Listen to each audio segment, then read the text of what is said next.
So, if you've spent any amount of your time on the internet around leftists, you've probably come across this top mind statement. When you're accustomed to privilege, equality feels like oppression. In this video, I'm going to explain why the vast majority of people who unironically make this statement have absolutely no idea what they're talking about. To start out, what exactly is privilege? Well, it's a special right, advantage, or immunity granted or available only to a particular person or group. For the purpose of this video, I'm referring to the people who are being judged as an individual for their group. So here's a few examples. If you are white, you are more likely to have generational wealth, or be able to go shopping without being harassed, or even little things like having an easier time finding cosmetic products that match your skin tone. You are also more likely to be Christian and thus have an easier time finding church and fellowship in the US. Now, the first problem here is that no one is actually guaranteed to always 100% benefit from any of these. Higher chance to have access to generational wealth obviously means nothing to a white kid from a poor family. Going shopping without being harassed can easily be influenced by other factors and means nothing to someone who is, for example, white and ugly, or if they don't even live in a white majority city. Cosmetic products assumes you even need or want those products, and these days the internet has effectively solved this non-problem anyway, and really where you live has a much bigger influence on that. And of course, the religious privileges mean jack squat to someone who is white and either atheist or pagan. So to apply these universally to an entire group of people based on the color of their skin is a pretty blatant fallacy of averages. Being more likely to benefit from various factors means absolutely nothing to the people who are in some kind of situation where they do not get those benefits. So attempts to assign people some kind of oppression based on these averages would obviously be pretty stupid. So leftists came up with an answer to this fallacy: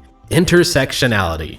Or the idea that different aspects of a person's identity, such as their class, nationality, ethnicity, religious or gender identity, and whatnot, all intersect with each other to create unique types of oppression. And the various issues people face based on these identities can combine to create new issues that are specific to the issues that they face based on those multiple identities. And it's important to note that the base idea of intersectionality isn't completely wrong. The fact that people have various advantages and disadvantages in their life is fairly obvious and straightforward. But there is, of course, a very big problem with their reasoning and how they tie it into the concept of privilege. To show this issue, let's simplify it with an example using this random guy. We'll just call him Todd. Todd is a Muslim, lives in the United States, is middle class, is white, is straight, and is a second-generation immigrant. So according to intersectionality, Todd does not have religious majority privilege, may face some discrimination based on his national origins, has white privilege, and is partially limited by his finances, although not as much as a directly poor person. From this, we can deduce that Todd faces unique challenges based on the combination of social benefits that he is receiving and not receiving that differ greatly from what, say, a white middle-class fourth-generation atheist might face in various ways. And since Todd is straight, he is less likely to have to worry about another's orientation when looking for a romantic partner. But wait, that's obviously not the end of Todd's story now, is it? You see, Todd has a strange habit. He just can't stop himself from buying overpriced, scalped Fumos. So Todd has to work significantly more hours per week to make up for it. Also, Todd lives in an extremely leftist and majority non-white part of town, and actually gets harassed for being white more than it benefits him. Todd is also only 5'1", putting his romantic prospects as a straight male with questionable finances in the lower end. Furthermore, Todd is the youngest of 3 brothers who bully him constantly for being short. So again, if we truly want to understand Todd's unique circumstances and advantages he faces, we must include these as well. And after we have done that, why not further deepen our understanding based on Todd's various personality traits? And once we have done that, why not look at every other possible life event that Todd faced and how they may have helped shape his personality, such as the time he got rejected, or that time he lost his wallet, etc., etc. Each and every other aspect of Todd that we find through this discovery then breaks out into hundreds of other possibilities that make up the advantage and disadvantages that he faces, which then branch into thousands of additional possibilities, which then each branch into hundreds of thousands of additional possibilities. Any aspect of Todd's life we find can be argued to be an additional identity group, based on the exact same reasoning used to justify the discovery of the previous identity group. We finally reached the inevitable conclusion. Todd, as an individual, faces various challenges and benefits that are unique to the identity group known as Todd. In other words, intersectionality, when you are honest about it, simply concludes that individualism is correct. Intersectional analysis are therefore not apologetics on how the woke school's concept of group privilege results in a fallacy of averages, but rather intersectionality just further proves that this is indeed the fallacy that they are committing. thing. So when a leftoid tries to present intersectionality in defense of their Muh Privilege reasoning, what you are witnessing is an example of intellectual dishonesty. They are intentionally stopping their analysis at a small handful of surface-level aspects such as ethnic, gender, economic status, immigration, and whatnot. If you've ever seen any of those privilege race videos where people step back or forward based on various factors of their identity or experience, this is pretty much the flaw in all of them. There are legitimately millions of other factors that would have to be included and controlled for in order for these races to be accurate representations of these people's lives. They are instead ending their calculation of privilege not at a point where it logically makes sense, aka the individual, but at the point where it is more convenient for that other ideology that these people try to push. Yeah, that the people you see harping on about this are often Marxist. Spoiler alert,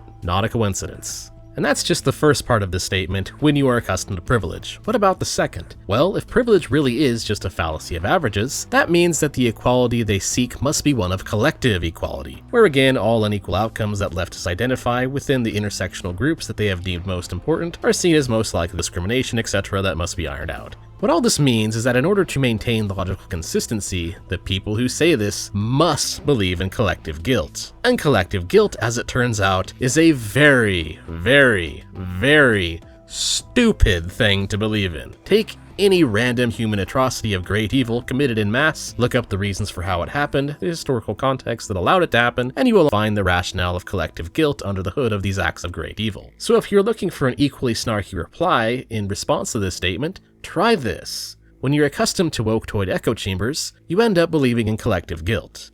And they can then either deny that they believe in collective guilt, and in doing so reveal themselves to be an imbecile who does not understand the logical implications of their own beliefs, or they can try to defend collective guilt, and in doing so reveal themselves to be a complete psychopath.